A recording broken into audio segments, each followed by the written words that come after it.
জাতি সেবাই হবে আমাদের জীবনে শপথ শিক্ষা নৈতিকতা মানবতা দেশপ্রেম আমাদের চলার নীতি আমাদের চলার নীতি এটাই মজিদ জরিনা ফাউন্ডেশন সোল কলেজে মূলনীতি Bismillahir Rahmanir Rahim. Hello my dear students. How are you? Hope all are well by the grace of Almighty Allah. I am Rehan Akhtar, lecturer in English, Mojid Joina Foundation School and College. Dear students, I will discuss an unseen passage from your first paper.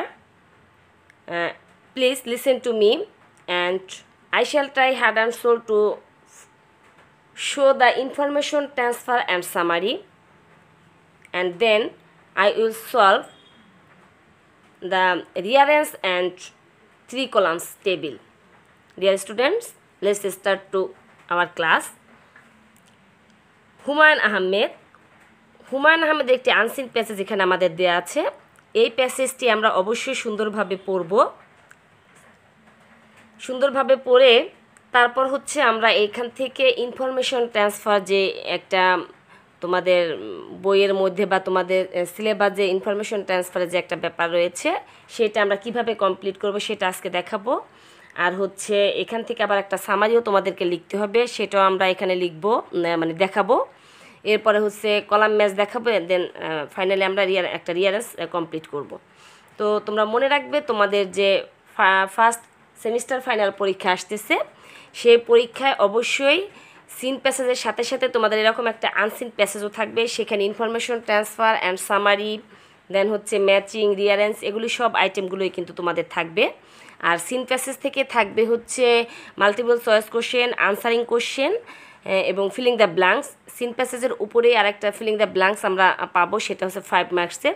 তো এখানে আমরা এইভাবে কি করব, first যে paper রয়েছে আমাদের English first paper, সেটা আমরা কমপ্লিট করব। এরপর হচ্ছে আমাদের রাইটিং পার্ট তো আছেই।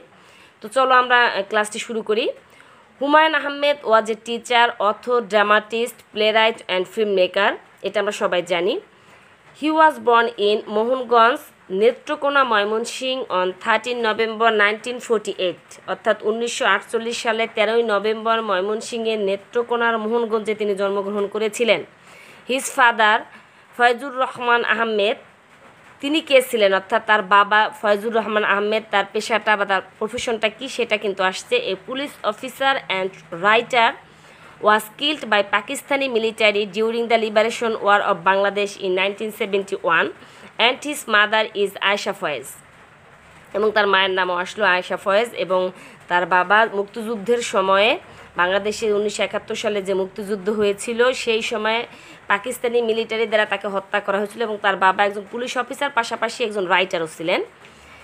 এরপরে আসলো he passed SSC exam from Bogura Zilla school in 1965 and stood second in the merit list in Rajshahi education board, অর্থাৎ রাজশাহী শিক্ষা বোর্ড, যে সেখানে তিনি মেরিট লিস্টে মেধা তালিকায় 2য় স্থান অর্জন করেছিলেন। 1965 সালে তিনি বগুড়া জেলা স্কুল থেকে এসএসসি পাশ করলেন এবং রাজশাহী বোর্ডের সেকেন্ড অবস্থান গ্রহণ করলেন মেরিট লিস্টে।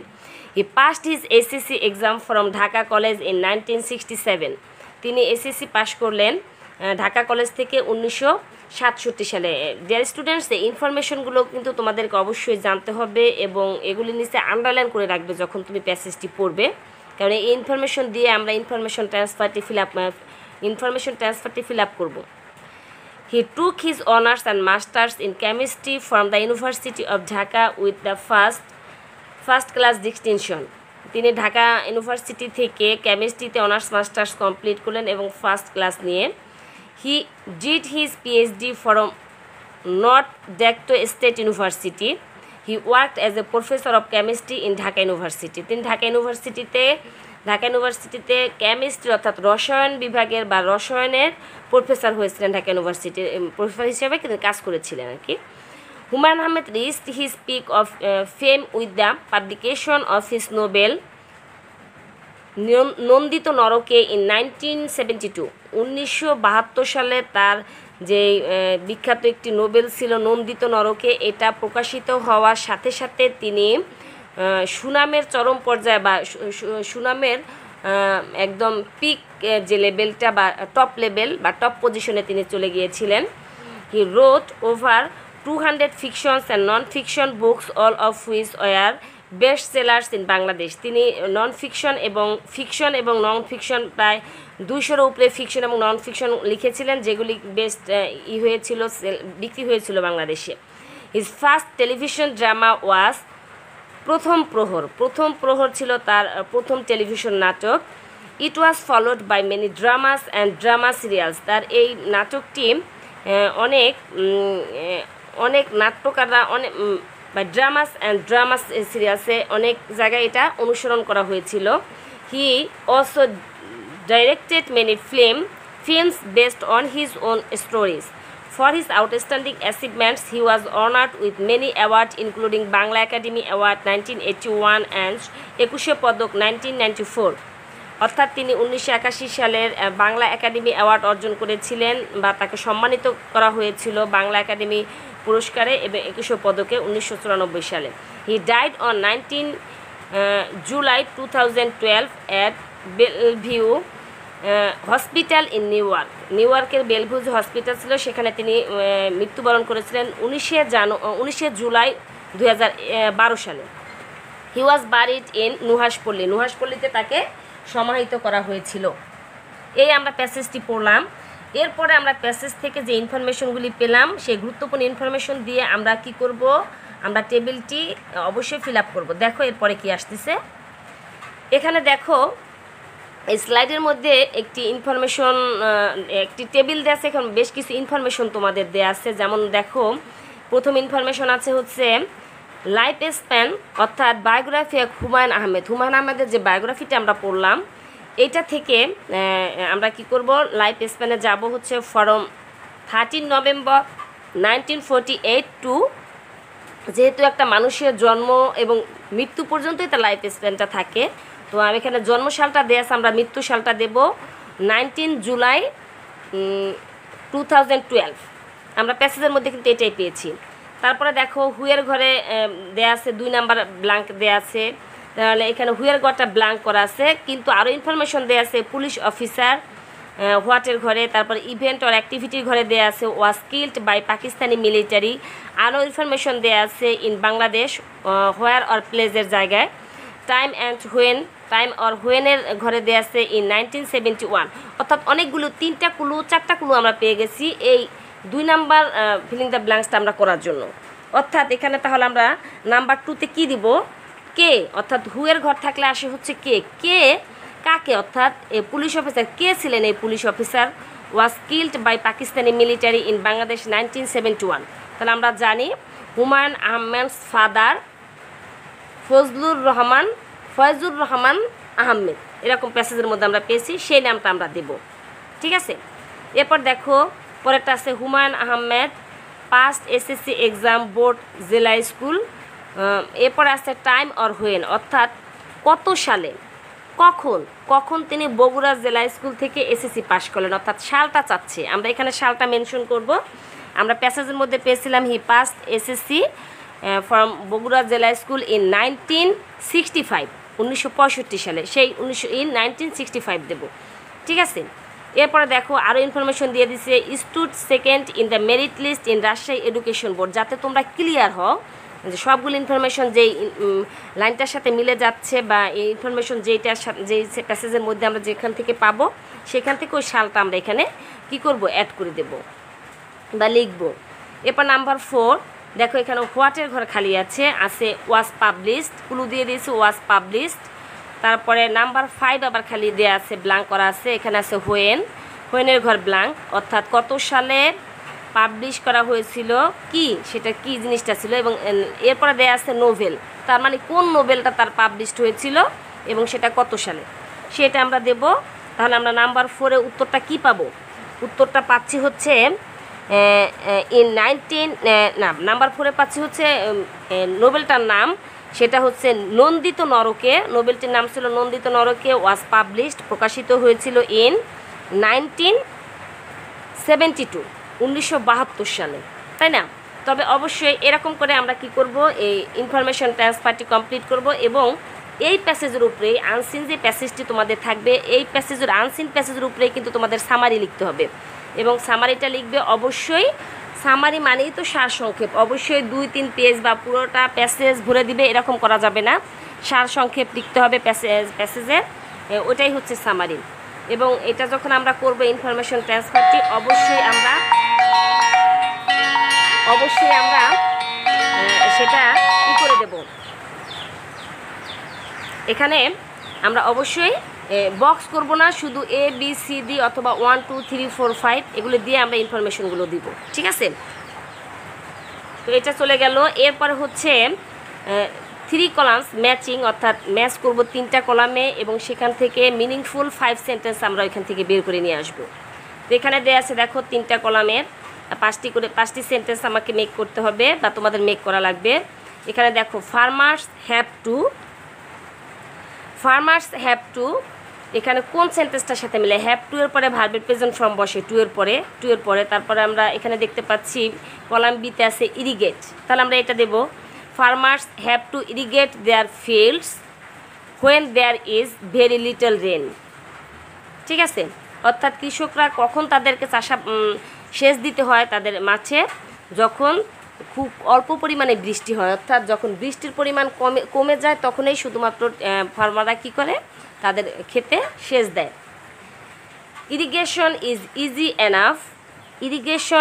Easy enough if there is a great river to the fields when necessary, না এটা হবে না, এটার সাথে মিলে irrigation is easy enough if there is a great river near the fields, এটার সাথে মিলে, অর্থাৎ সেচটা সহজ হয় যদি নদীর কাছাকাছি,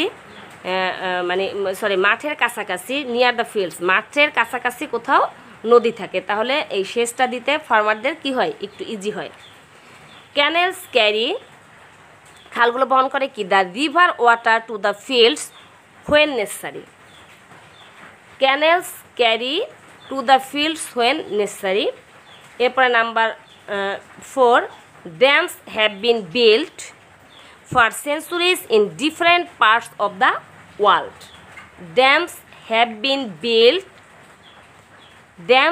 বিন built for the centuries in different parts of the world, তার মানে বাকি একটাই থেকে যাচ্ছে, 8 dams were used in India and Ceylon about 25 years ago, এরকম করে আমরা 5টি সেন্টেন্স এখান থেকে মেক করব। এখন তোমাদের জন্য পরামর্শ হচ্ছে তোমরা অবশ্যই 10 থেকে 15 মডেল পর্যন্ত তোমরা ক্লিয়ার করবে, মিনিমাম 10টি মডেল তোমরা ক্লিয়ার করবে এবং 10টি মডেলের মধ্যে যে তোমাদের ম্যাচিংটা রয়েছে 3 কলামসের, সেটা তোমরা বাসায় বসে পড়বে, আশা করি তোমরা সেখান থেকে একটা কমন পাবে। এগুলি বাসায় বসে প্র্যাকটিস করবে, আমি হয়তো 1-2টা দেখিয়ে দেব, বাকিগুলো কিন্তু তোমাদের বাসায় বসে নিজেদেরকে করে নিতে হবে, নিজেদেরকে প্র্যাকটিস করতে হবে, পড়তে হবে, ক্লিয়ার?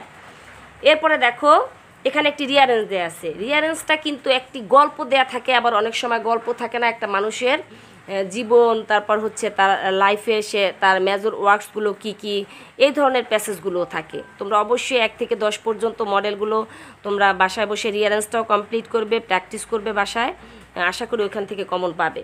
তো আমি একটা রিয়ারেঞ্জও তোমাদের সামনে রেখেছি, হেয়ার অ্যান্ড টর্টয়েজের একটা ঘটনা, এটা তোমরা সবাই জানো, একদম সেই 3, 4, 5, 6, 7 এগুলি সব ক্লাসের বাচ্চারাই মিনিমাম অন্তত বাংলা এই প্যাসেজটা জানে, বাংলায় গল্পটা জানা আছে সব বাচ্চাদের, সেরকম একটি গল্প ইংলিশে করা আছে।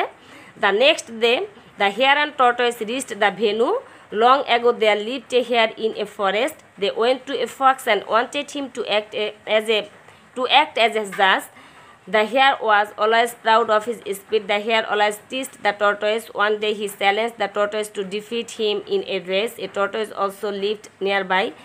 The tortoise accepted the challenge. এরকম 8টি সেন্টেন্স দেওয়া আছে, এই সেন্টেন্সটি সুন্দরভাবে পড়ে বুঝে তারপর হচ্ছে কোনটার পর কোন সেন্টেন্সটা পরে কোন সেন্টেন্সটা মিলবে সেই ধারাবাহিকতা নিয়ে আসতে হবে। এরপরে তোমাকে রিয়ান্সটি কমপ্লিট করতে হবে। রিয়ান্সটা কমপ্লিট করার জন্য কিভাবে করবে সেটা একটু দেখাই। এই যে দেখো এখানে আর একটা স্লাইড আমি রেখেছি 1 2 3 4 5 এরকম খাতার মধ্যে তুমি পেন্সিল দিয়ে দাগ টেনে নিবে। দাগ টেনে নেওয়ার পরে 1 2 3 4 5 সিরিয়াল মেনটেন করবে একদম 8 পর্যন্ত। এরপরে নাম্বার 1-এ তোমার এই প্যাসেজের মধ্যে কোন সেন্টেন্সটি আসবে, ঠিক আছে, সেই সেন্টেন্সের নাম্বার যদি বি থাকে তাহলে তুমি বি দিবে। যেমন আমি এখানে সাজিয়ে দিয়েছি বি, তারপরে প্যাসেজটি আসবে হচ্ছে, লাইনটি আসবে হচ্ছে জি, তারপরে লাইন সেন্টেন্সটি আসবে হচ্ছে ডি, তারপরে ই, তারপরে এফ, তারপরে এস, তারপর সি, তারপর এম, এরকম সিরিয়াল করবে বক্সের মধ্যে। এই বক্সের মধ্যে এখানে শুধু বক্স করে দিবে, প্যাসেজ লিখবে না এরকম কিন্তু না, সেন্টেন্স কিন্তু তোমাকে লিখতে হবে। অর্থাৎ যেভাবে আমি সাজিয়েছি এভাবে সাজিয়ে তোমাকে আবার নতুন করে এটা কি করতে হবে, প্যাসেজ সুন্দর করে লিখে দিতে হবে। সাজানো প্যাসেজটিকে সুন্দর করে একটা প্যারাগ্রাফের মতো করে লিখে নিয়ে আসতে হবে, ঠিক আছে। এরপরে দেখো তোমাদের জন্য হোমওয়ার্ক আছে completing story solo and study with the race. Dear students, আজ এ পর্যন্তই। থ্যাংক ইউ, সবাই ভালো